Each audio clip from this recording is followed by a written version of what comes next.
मुंबई महापालिकेतील अभियंत्यांच्या बदल्यांवर मुख्यमंत्र्यांची स्थगिती आहे आणि तरी देखील महापौर रितू तावडे यांनी याबाबत पत्र पाठवल्याचं समोर आलेलं आहे। मुख्यमंत्र्यांचे स्थगिती आदेश कायम असताना सुद्धा महापौरांचं हे पत्र समोर आलंय, त्यामुळे संभ्रम निर्माण झालाय। त्यानंतर आता महापौर रितू तावडे यांनी अतिरिक्त आयुक्त अविनाश ढाकणे यांना पत्र पाठवलं आणि बदली आदेशाच्या अंमलबजावणीबाबत कार्यवाही करायला सांगितलंय।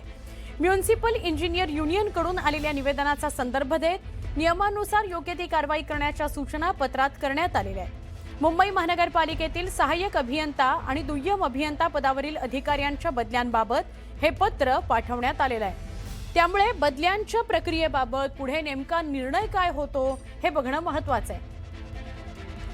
आमचे प्रतिनिधी सुमित यांच्याशी आपण अधिक बोलूया। सुमित, हा काय संभ्रम आहे? मुख्यमंत्री स्थगिती देतात, महापौर रितू तावडे म्हणतात की कार्यवाही करा, काय नेमकं घडलंय?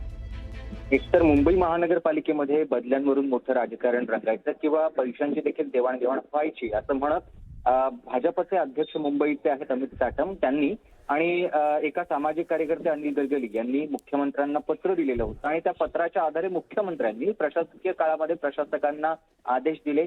बदलीचे स्थगितीचे ते आदेश होते आणि त्यानंतर आता सरकार बसलंय आणि सरकार बसल्यानंतर तात्काळ महापौरांनी अतिरिक्त आयुक्तांना पत्र पाठवून ही स्थगिती उठवण्याचे आदेश दिले। आता स्थगिती उठवण्याचे आदेश दिल्यामुळे बदलांसंदर्भात मुख्यमंत्र्यांकडे ही तक्रार असतानाही जे इतर अधिकारी आहेत त्या अधिकाऱ्यांसमोर संभ्रम निर्माण झाला की मुख्यमंत्र्यांनी दिलेले आदेश पाळायचे की नव्या आलेल्या पत्रावरती आपण आता कारवाई सुरू करायची, कारण मुख्यमंत्र्यांचे आदेश आहेत कोणतीही स्थगिती उठवू नये।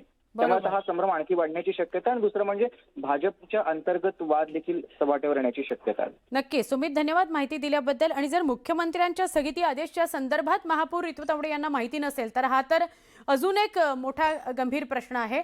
धन्यवाद माहिती दिलीत त्याबद्दल।